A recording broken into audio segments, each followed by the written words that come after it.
By the end of the work shift, Jeff was already out of sorts. Routine work all day long, patterns, details, a picky foreman, colleagues who didn't shine with intelligence. His mother's words echoed in his mind. "Study, son, then you can choose a good profession and go to work in a suit and tie." These educational moments were always interrupted by his father's loud comments. "Sarah, why are you talking nonsense? Suit, tie, glossy shoes? You want our son to grow up to be a soft-handed man? Not while I'm alive. He'll follow in my footsteps. Working men are always needed. With a worthwhile trade in his hands, a real man will always earn a piece of meat. And meat for a man is his food and his strength. Remember what your daddy said, son." Now, standing under a hot shower in the locker room, Jeff dreamily imagined how Bonnie would serve him a plate of hearty soup with a big piece of meat at home, followed by a second course, meat again, with plenty of side dishes. His wife was an excellent cook and never disappointed him. He'd lucked out marrying a woman with a real chef's diploma, and the fact that he wouldn't let her work in her profession, well, there was no point wasting her culinary talent when he alone could eat everything. Jeff arrived home in good spirits. The enticing aroma of Bonnie's speciality cutlets wafted through the apartment, lifting his mood further. After washing his hands thoroughly, Jeff decided to play the role of strict father and called 10-year-old Amelie and 7-year-old Billy to the hall to listen to their report on school progress. He examined his eldest daughter's diary, full of A's and B's, asked about the drawing in his son's album, and upon learning it was a horse in a meadow, laughed heartily. "You'll never be Thomas Cole, that's clear enough, but no matter, don't get too excited. You'll work at Daddy's factory. Not everyone becomes an artist. Your mother and I once went to an exhibition. I'll tell you this, a scribble is a scribble. It's not a real occupation, just idle hands at work. Now run along, our mother's calling for dinner."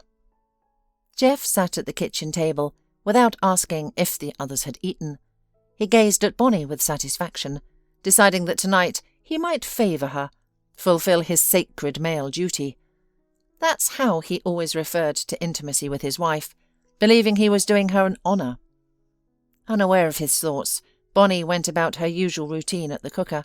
She removed his empty bowl of soup, set before her husband a pan of steaming cutlets, arranged mashed potatoes on a clean plate, and moved a bowl of salad. Surveying the table, the head of the family began calculating something in his mind. "What's all this? We were at the market together on Saturday. Meat's getting more expensive by the day, yet here we have beef soup, cutlets with potatoes, and out-of-season fresh vegetables. Am I supposed to work myself to death at the factory just to feed all my freeloaders with such extravagance? It's late fall, and instead of affordable sauerkraut, you've got fresh farm vegetables and greenery in the fridge. What am I to you, a working ox to plough endlessly, waiting for your next paycheck? Do you do nothing yourself, growing fat only? The children do nothing but study. There's only one breadwinner in this family, so remember that from now on. Starting tomorrow, meat is only for me. The children will make do with porridge, and you'll manage fine with cheap seasonal vegetables. Your cabbage stew is perfectly good. Add a couple of sausages instead of meat, and that'll do nicely. So from now on, no market any more. I will buy everything we need myself." Bonnie stopped in her tracks. The facade of her happy marriage finally collapsed before her eyes. She silently removed her apron, covered the pan of cutlets and the pot of soup with their lids, and left the kitchen. Her patience had snapped instantly, finally, and irrevocably. 12 strange years of marriage. For the sake of the children, she could raise them herself. Why had she even stepped into this family maelstrom? She had been such a pretty girl. All the boys in high school had pursued her, inviting her to movies and offering ice cream at cafes, but she always hurried home to her mother, who was already ill then. Having given birth late in life, raised a child alone, and worked 2 jobs had taken its toll. After classes in culinary school, Bonnie would rush home with fear, dreading that one day she'd unlock the door to find her mother breathless. In the end, her mother passed quietly in her sleep. Bonnie found her in the morning, wearing a peaceful smile, something that made it even more devastating. The grief was overwhelming, and soon Bonnie had been driven into marriage by profound loneliness. While practicing in the canteen, after her mother's death, she began smiling at a confident, brave guy, older than her, who came for lunch. "Oh, you're an appetizing girl. I could eat you up instead of a bun." Bonnie hadn't recognised such remarks as inappropriate, having no experience with men. His courtship was loud, his conquest swift. After just a couple of walks beneath the romantic moon and stars, he imposed to visit her for a cup of coffee. The next morning, as Bonnie served Jeff breakfast in her apartment, he praised her. "You're special, Bonnie, in every way. I never expected to be your first. Look at me carefully. We might have something here. I wouldn't turn down such a fine woman." Within months, Bonnie was pregnant. Jeff played the gentleman, bringing his girlfriend to the registry office, all proper and formal. They had a modest wedding. They settled in Bonnie's inherited apartment, where Jeff immediately declared himself head of the household. Their family life followed the old patriarchal ways. Bonnie knew little about proper marital relations. She genuinely believed that this was normal married life.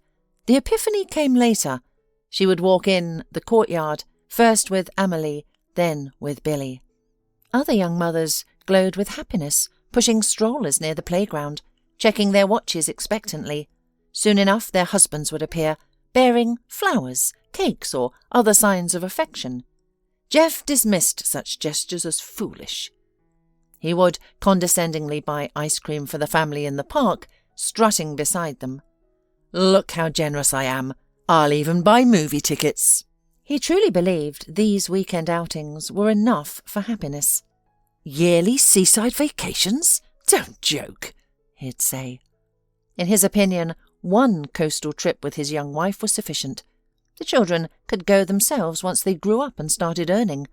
It was enough that he fed them, clothed them, bought necessary books and toys. Some might find Jeff's character terrible, but this was precisely who he was.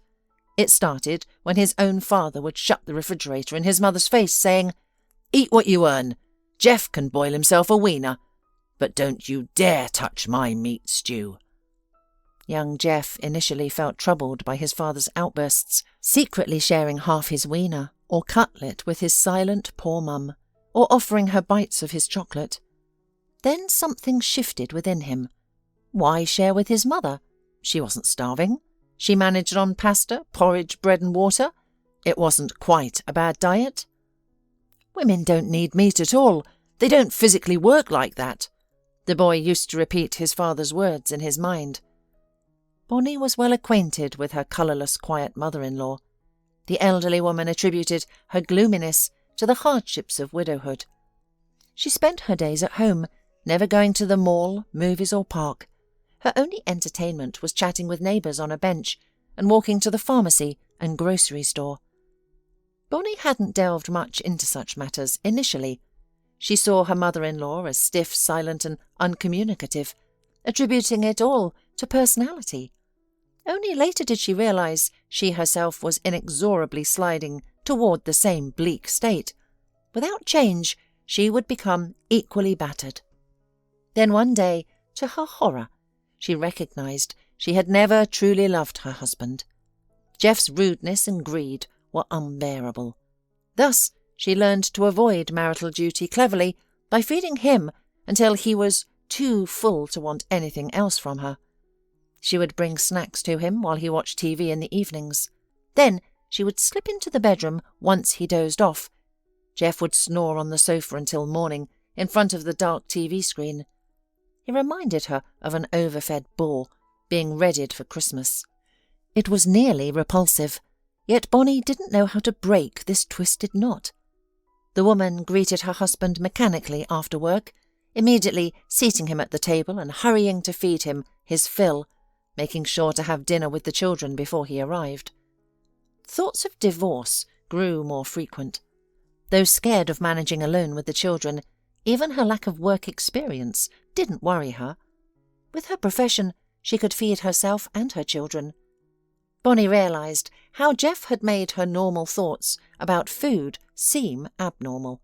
Loving meant cooking with care for loved ones, choosing the best ingredients with pleasure. What of this division of people into those worthy of meat and the useless lackeys who shouldn't be fed it? Such a fascinating categorization, either a philosophical doctrine or psychological delusion. Clearly no Nobel Prize awaited this discovery about dividing society into first, second and third classes. Jeff and his father had invented this nonsense out of terrible greed. Bonnie shook her head with determination. She would divorce her useless husband and buy a new life with Amelie and Billy. While the children prepared for bed, Jeff fell asleep as usual after a hearty dinner, his snores filling the living room. Bonnie didn't want to wake him for explanations. Everything could wait until morning. While the house slept peacefully, she packed his things. It was her apartment. She let him move in with his mother. By 6 a.m, 3 heavy suitcases stood in the hallway. Bonnie checked the closet one last time. If she'd forgotten anything, Jeff could collect it later. Her aversion to her husband peaked at that moment. She couldn't bear another minute with him. Jeff woke up smugly, ready to criticise Bonnie for overfeeding him the previous evening, causing him to fall asleep before his marital duty. Then he noticed the suspicious suitcases by the door. "Going somewhere, Bonnie? What's this about?" Bonnie entered the living room, sat in the armchair, and gathered her thoughts to speak clearly. "These are your things, Jeff. Everything I've managed to pack. I'm filing for divorce, today." Jeff was genuinely shocked by his wife's behaviour. She's lost her mind, getting too bold. Must have woken up on the wrong side of the bed, he thought, determined to teach her sense immediately. Not wanting to delay the lesson, Jeff grabbed a kitchen towel from the ironing board. He swung to strike Bonnie's face, intent on putting her in her place before she got too defiant. Bonnie merely smiled faintly. She had crossed the Rubicon and was ready to burn the remaining bridges. Without scenes, fights or scandals. Jeff's blood ran cold when he heard her voice. She had never spoken to him like that before. "I never noticed, Jeff, that you have trouble hearing. Did you misunderstand my words? You will leave this house with your belongings right now.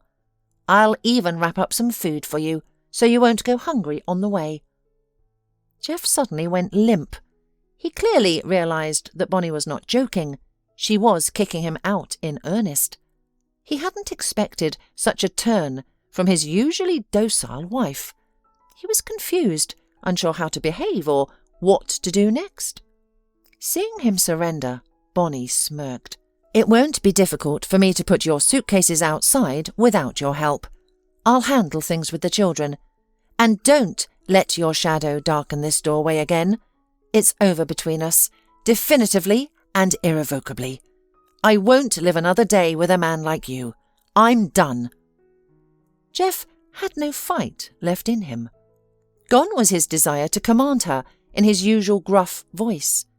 Before him stood a stranger, a woman he no longer recognised.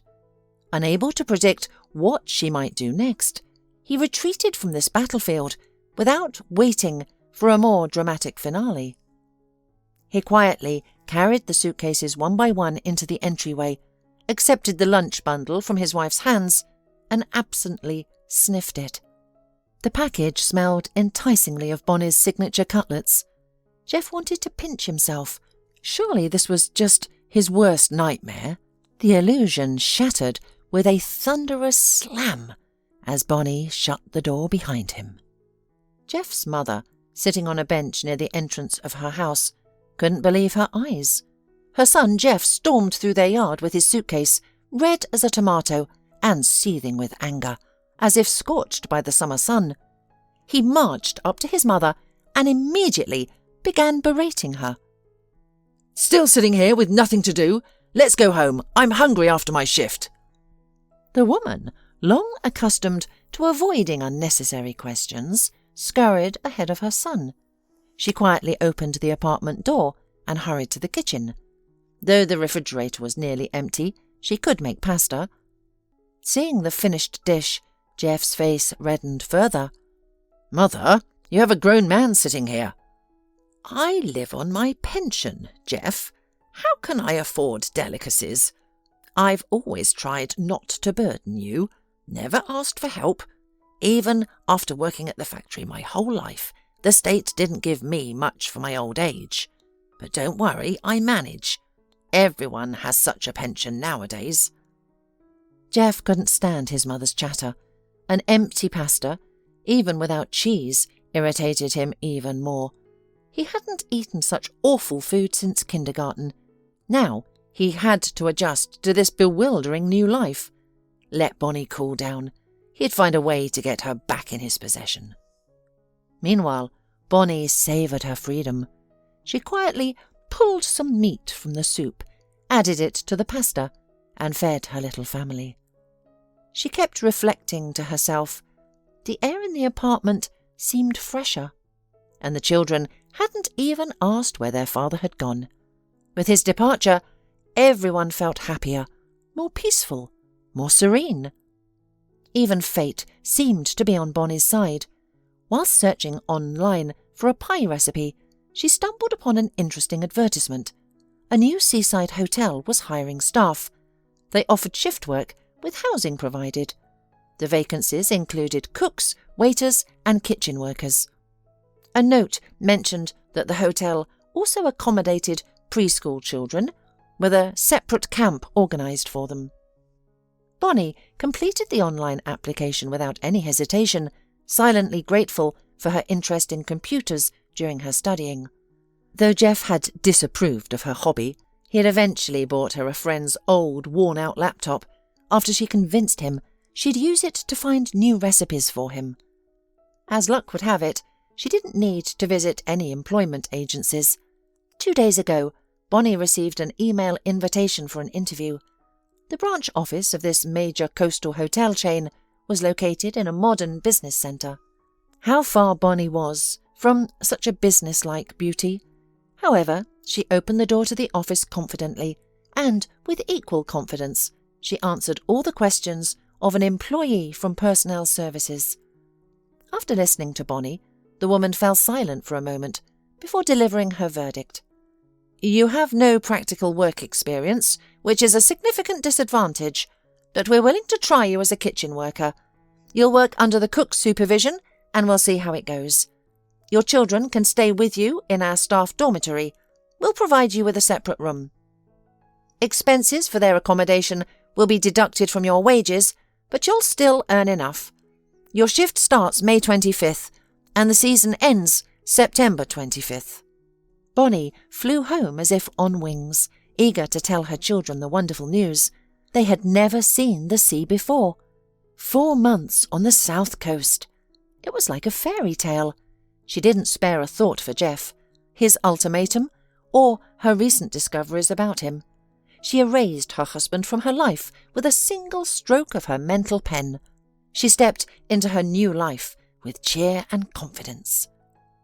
The hotel on the shore of the gentle sea exceeded all expectations Bonnie and her children had of paradise. Brand new and preparing to welcome its first tourists, it was magnificent. White stone buildings cascaded down to the beach amid subtropical greenery. Mature palm trees stood like exotic sentinels along the alleys. Secluded gazebos nestled in the thick vegetation on the slopes. Guests would arrive in a week to be served by 5 restaurants and bars. Bonnie was assigned to the vegetable preparation area. Despite the kitchen's abundance of modern appliances, vegetables were still peeled and washed the traditional way. Only afterward were they precisely cut with sharp knives and choppers. Large potatoes, long red carrots, pungent onions and round beets in shades from fuchsia to Bordeaux, soaked in large containers, cleaning off garden soil. Bonnie wasn't afraid of hard work. Though her eyes were fearful, her hands were capable. The kitchen team was competent, with no time for idle chat, only time to keep moving. A shuttle bus took everyone to the dormitory in the evenings. The children would be waiting for Bonnie there. Their small but cosy room was filled with peace and warm conversation. Despite their exhaustion, the whole trio would head straight to the sea. It was too cold for swimming. The waves rolled majestically to shore, just as they had for centuries, and the children were enchanted by the salty waters, walking until sunset before dinner. Thank goodness, the dormitory food was excellent. Bonnie wouldn't have had the energy to cook for the children here too. On opening day, from the restaurant windows, they watched a stream of cars bringing vacationers onto the property. Agile young men efficiently carried luggage to the buildings, while a well-dressed, cheerful crowd chatted animatedly at reception. Adjusting her headscarf, Bonnie was hurrying to accounting with paperwork when she noticed an unusual sight. There were 3 of them, a man in his 40s and 2 elderly people. She knew instinctively they were his parents. A charming elderly woman in a lace-trimmed silk dress, and her husband in light-coloured shorts, a palm tree printed shirt and a Panama hat. Though they made quite a picture, their son seemed completely at ease. He served his parents cool water with orange slices from the lounge bar, and then adjusted his mother's glasses and kissed her cheek. He rushed to handle their reservation. Bonnie felt a twinge of envy.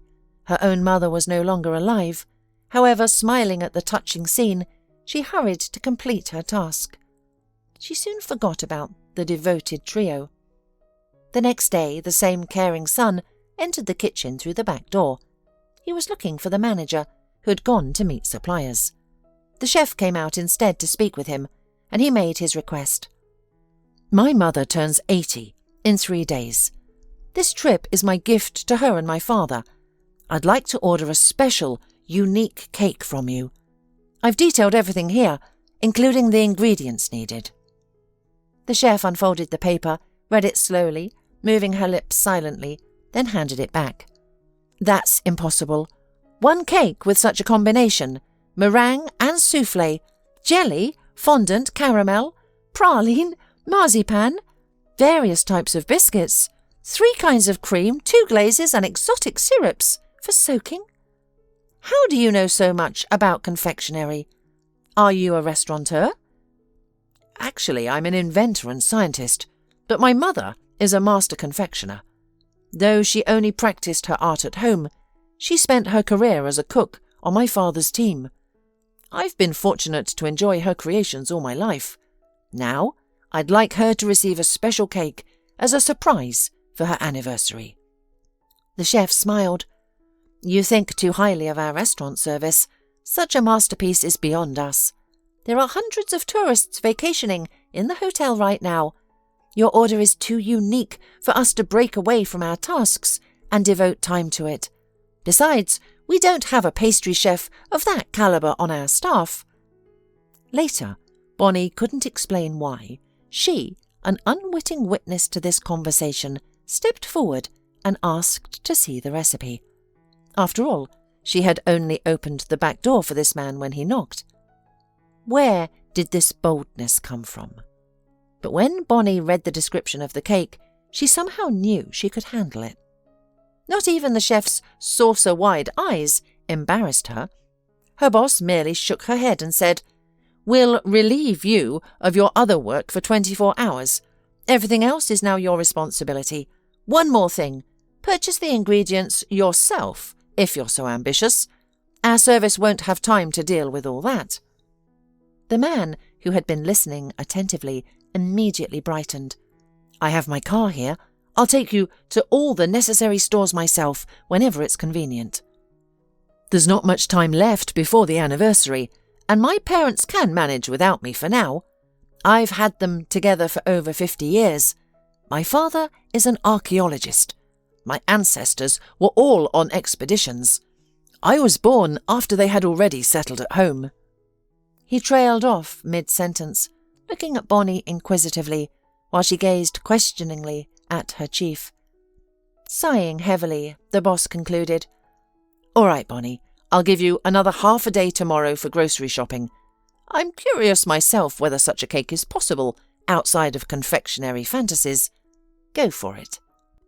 At 8 o'clock the next morning, Bonnie and her unusual client were driving down a winding mountain road to a large local supermarket for cake ingredients. After about 10 minutes of silence, the man extended his hand and introduced himself. "I'm Malcolm, and you're Bonnie, right? I was thinking we should try the southern local market instead. Something tells me the butter, milk and fruit there will be more natural and higher quality. We have plenty of time. Let's go for a little walk." Bonnie flinched involuntarily, which didn't escape Malcolm's notice. "Did I say something wrong?" She smiled softly. No, it's fine.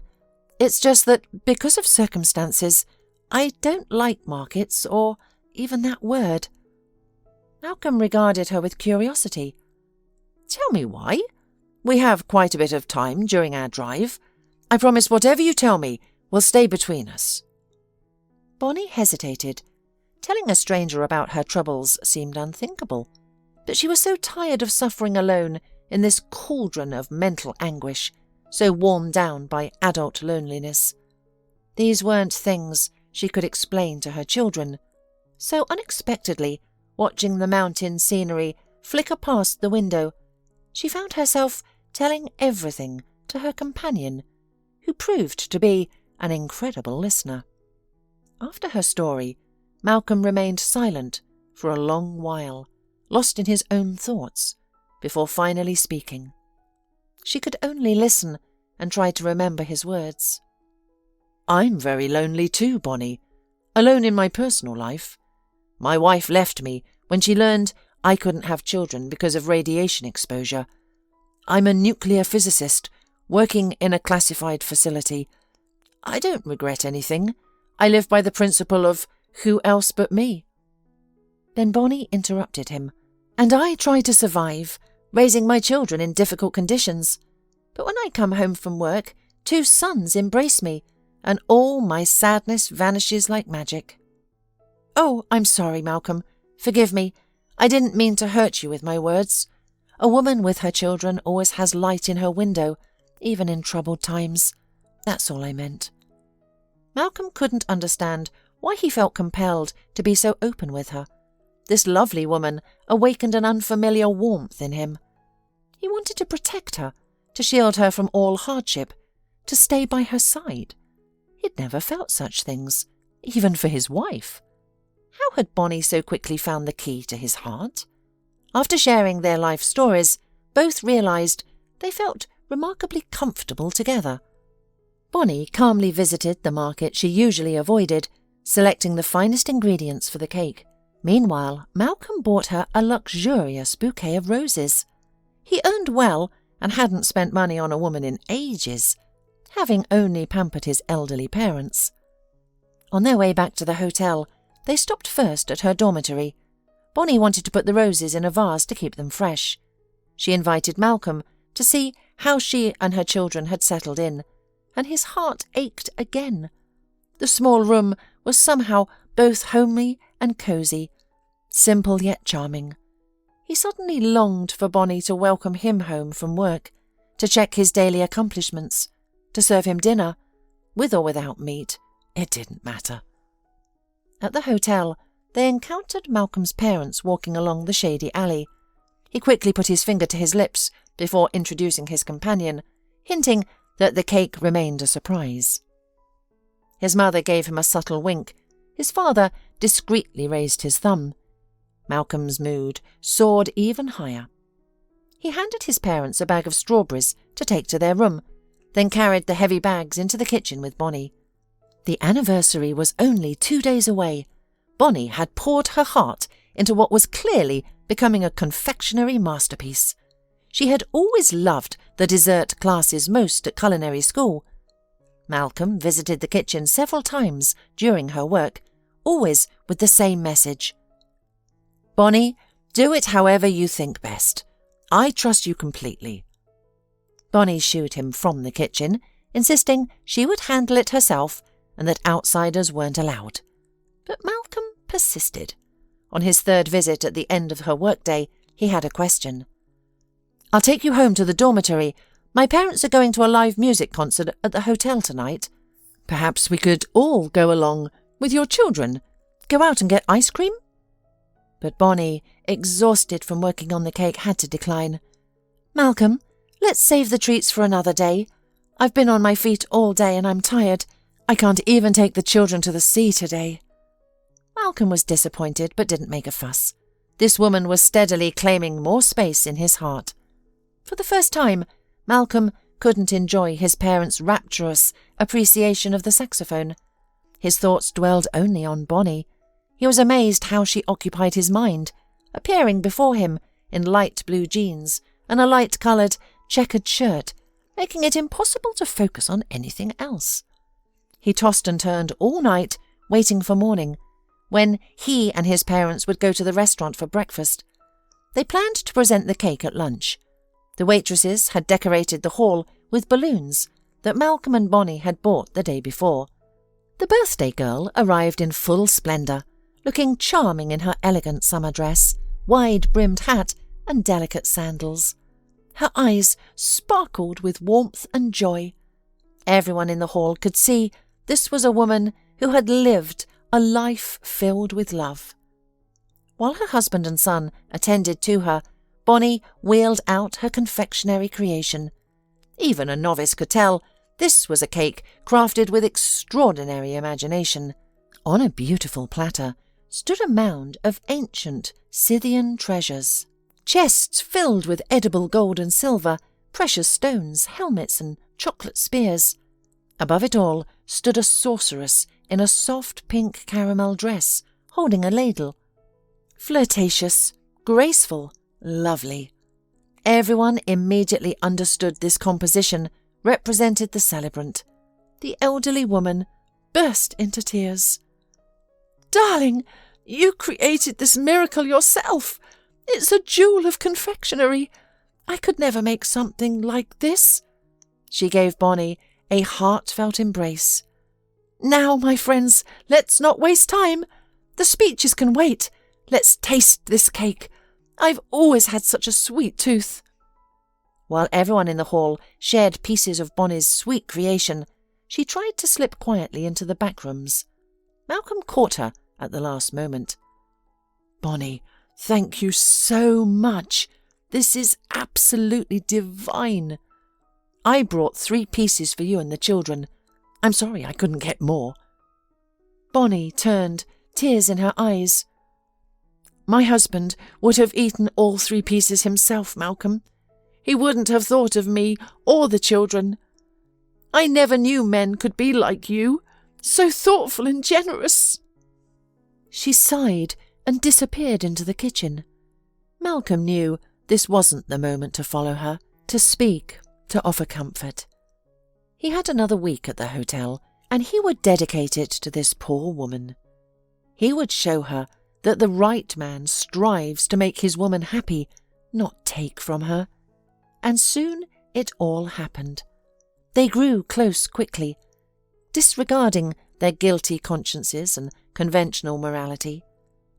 Before meeting him, Bonnie hadn't known love could be so consuming, that she could lose herself so completely in another person, experiencing this otherworldly feeling of mutual need. She had never imagined a man could cherish a woman with words that flowed like sweet streams from his soul. On her day off, after the cake triumph, she invited Malcolm to her dormitory while the children were at the park. She embraced him as soon as the door closed. He didn't resist, didn't question, didn't judge. It was their pure happiness. Malcolm then fell into a deep sleep, and Bonnie lay staring at the ceiling. She remembered her mother. Already seriously ill, her mother had once called Bonnie to her bedside for a heart-to-heart talk. "Daughter, it's clear that soon you'll be alone. I'm not going to make it. But somehow I know you won't repeat my bitter loneliness without a man, won't spend the rest of your life moping around, wetting your pillow with tears. Don't think I'm teaching you anything wrong. When you meet your man, test your feelings through physical love. I'm not talking about sin, but something else. If you feel drawn to embrace him, if he reaches out to you too, don't hesitate. Let tenderness guide you. Now Bonnie felt infinitely sorry that her first experience had been with Jeff. With Malcolm, everything was different. She had known she wanted to be with him from the moment she accepted his bouquet of roses, while they worked on the cake for his mother when she invited him to the dormitory today. In earthly love, shame falls silent. The need to be loved comes first. Bonnie didn't even dwell on the fact that they only had 6 days left. Then Malcolm and his parents would leave, and she would return to her closet with unpeeled vegetables. Cinderella would be left without her beloved prince. She would have to live on memories of their love. Such was her fate, in her mind, and she agreed to that. Meanwhile, Jeff was restless. As he pondered about all the situation, realization struck him.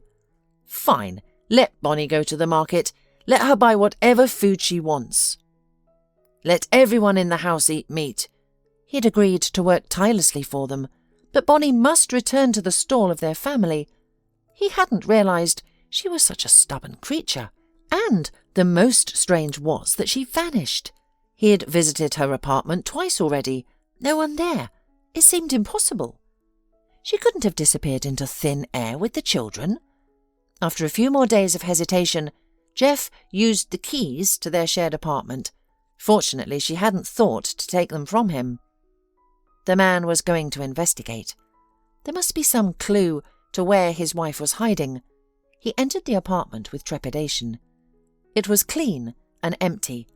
Only a laptop sat on the table, and Jeff had an idea. Perhaps he'd find her traces there. Jeff himself was clueless about computers. He only knew how to use the TV and refrigerator, but there was a computer enthusiast at his work. He'd help with this task. His colleague quickly examined the laptop.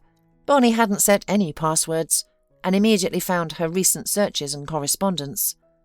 Even slow-witted Jeff understood immediately. His rebellious wife had secured a job at a new seaside resort hotel, and he would soon be on vacation. He'd surprise her and the kids. He had every right to go to the sea. At that moment, Bonnie was giving Malcolm a final embrace. His parents tactfully stepped aside, pretending to get water for the journey, while she could barely breathe against him. Her tears had dried up. She steeled herself, whispering internally, "Don't show anything. Don't upset him. It's over. Not all dreams come true. You can handle this. You'll manage." Malcolm studied her face for a moment and asked, "Why do you keep moving your lips, as if holding back words? Have you convinced yourself, silly girl, that I'm leaving you for good?" Bonnie nodded silently. Malcolm pulled her close again and whispered in her ear, "I just need to settle things at work. I have so much accumulated vacation time that I can spend the whole summer with you by the sea, but I have much bigger plans. I don't want to be with you only in the summer. I want to fall asleep and wake up with you every day on the same pillow. You'll come with me. I have a house in the academic town, and I want you to be its mistress. While I'm away, please start the divorce proceedings. Why wait? I don't want the woman I love to remain married to a stranger. And please, talk gently with the children about how they'd feel about me becoming their father. I want to take you far from this town. I've already told my parents I want to marry you. They're overjoyed that you have children. They'll have grandchildren to dote on." Time inexorably counted down. The final minutes. Long farewells, long tears. That's how people describe separations. Yet these two loving hearts shed no tears. There was only a slight sadness, trembling within their great happiness. They felt grateful for everything they had shared and were full of hope for their future together. Bonnie watched as the car headed north. It was her day off, but the woman decided to head to the kitchen immediately rather than wait for tomorrow. Work would help distract her from her thoughts and rainbow-coloured plans. Within minutes, Bonnie transformed into her usual self, a quiet woman with bright eyes, methodically cleaning potatoes. By 8 o'clock, Bonnie felt exhausted but satisfied, conveying her impressive stock of cleaned vegetables. They could catch the last service bus back to the hotel, where light already glowed invitingly from their room window. The children must be home, probably watching TV instead of sleeping. Climbing the metal ladder quickly, Bonnie opened the door and froze.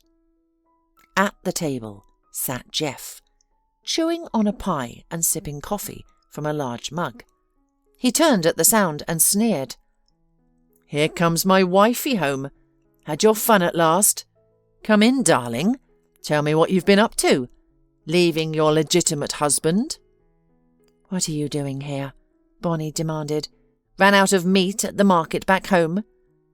Jeff lunged at her with unexpected agility, like a grizzly bear, his breath hot on her face. "I'm a legitimate guest at your hotel. I booked a room. I've been watching you for a day. You were too distracted to notice. Saw you carrying on with some man. Shameless. But I'll forgive your lover and your games. Let's go to my room. Time to work on baby number 3. You like children, don't you, wife? Ready to wait me up from work? Cook meal for your dear husband?" Bonnie was overwhelmed. How had he found her? How had he gotten here? Jeff seemed to read her thoughts. "Your laptop gave you away and people helped me figure it out. Just showed my passport at reception. Said I wanted to surprise my wife because our wedding anniversary is in 3 days. The managers were quite helpful." Bonnie's mind raced as she desperately sought a way to escape, to drive her husband away. He became increasingly insistent, but Bonnie refused his advances. Disgusted, she gathered all her strength and pushed her husband away, threatening to call the guards if he didn't leave her room immediately. Jeff glared at her, but obeyed, leaving with a parting threat that he would continue pursuing her until she realized she was his destiny. Alone now, Bonnie tried calling Malcolm, but his phone was out of range. She felt helpless, too drained even to cry. She couldn't tell if Malcolm's silence was mere unfortunate timing or if he had deliberately cut her from his life. The next morning, Bonnie filed for divorce electronically. She would never again submit to Jeff's will. Meanwhile, Malcolm was deeply troubled. A major scientific experiment was scheduled at work in the coming weeks, and his presence was essential. His colleagues depended on him completely. For the first time, his devotion to work created conflict. His heart was torn between love and duty, unable to abandon either his colleagues at this crucial moment or Bonnie. He called to explain his delay, but she responded with cool detachment, as if she had expected this. When he tried to explain the emergency, she cut the conversation short, promising to call back later to discuss everything. She never did, not that day nor the next. Finally, Malcolm had no choice but to immerse himself in his scientific project. Working day and night, he would return home so exhausted that he would only collapse into bed and fall into deep sleep. The week with Jeff felt like imprisonment for Bonnie, though she had one small mercy. He no longer attempted to get close to her. He occupied himself with the children, went to the sea and slept in his own room. To outsiders, they appeared like a normal family, celebrating their wedding anniversary. On their anniversary day, he bought her a bouquet of daisies and got home the next day. Bonnie tried not to dwell on Malcolm's silence. He had his beloved physics now. Hadn't he himself joked about being married to protons and neutrons? What had she expected? That he would abandon everything for their love? It seemed unrealistic, even absurd. Though she missed him terribly, She refused to call him. If they were meant to be together, it would happen. Until then, she would wait and just work. A week after Jeff's departure, Bonnie's career took an unexpected turn. Another cake order arrived, remarkably similar to her first success. An enthusiastic mother wanted to organise a children's party at the hotel, bubbling with creative ideas. She envisioned an elaborate cake shaped like a red car, accompanied by various pastries, cupcakes, muffins, cookies, and specialty desserts. She insisted on only the finest, most exclusive treats for her child's table, regardless of cost. "We can't dedicate that much time to your order. The hotel is at capacity, and we're barely managing our buffet duties. Though we have bakeries at our resort, we're short-staffed during peak hours," the manager explained, but paused when the chef whispered something. "However, we do have one exceptional staff member. I've been considering moving them to the pastry department." The customer's eyes lit up. "We'll meet all your conditions. When can we speak with this pastry chef?" They summoned Bonnie immediately, and she agreed to help the devoted mother realise her vision. The children's party was magical, complete with exciting entertainment, treats, a big red car, cakes, and everything else on the list. When the customer discovered that Bonnie's children were staying at the hotel, she immediately included them in the party, and after celebration, she handed Bonnie a thick envelope. "My son was happy today, thanks to you. I sincerely wish that everything works out the way you want it to. You are wonderful." To Malcolm, the airplane seemed to crawl like a turtle through the sky.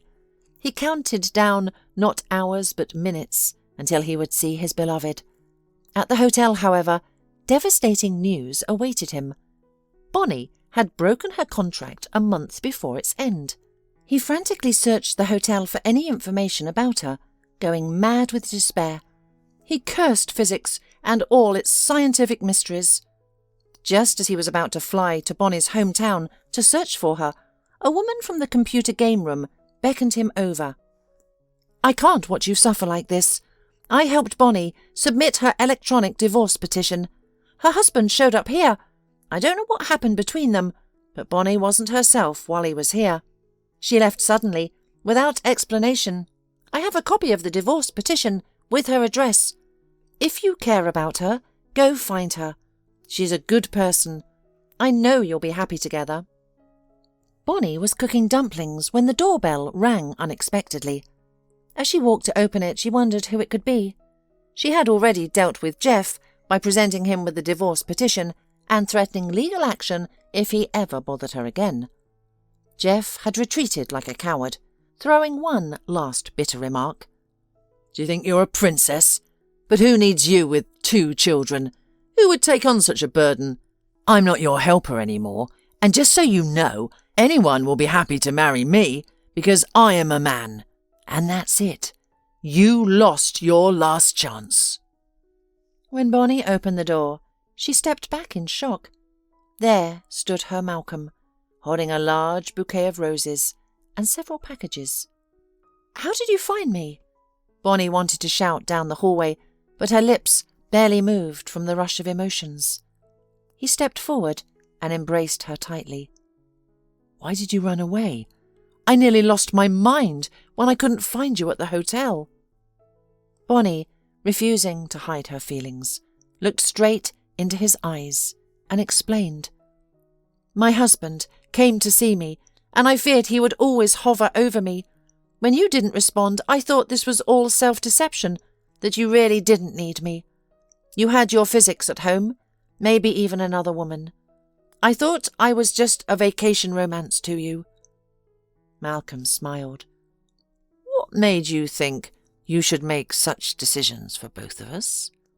Let me just call my parents to tell them I found you safely. Then we can eat. I'm starving. Do you have an extra plate and fork for me? I bought plenty of groceries." Bonnie suddenly remembered the dumplings on the stove and rushed to the kitchen, hearing Malcolm talking to his parents. "Mum, don't worry. Everything's fine. I found her. Tell Dad the good news." When are we coming? As soon as Bonnie's packed. We haven't decided what she wants to bring yet. Malcolm's voice trailed off, and Bonnie turned around. There he stood in the kitchen doorway. Her man. Her love. She saw such adoration in his eyes that her knees weakened. They moved toward each other, once again lost in their magical connection. Bonnie might have contemplated the happiness awaiting her, but one thought crossed her mind. How fortunate it was that Jeff's selfishness with food had inadvertently led her to true happiness. This is how a fasting diet can sometimes lead to a bright future rather than mere sadness.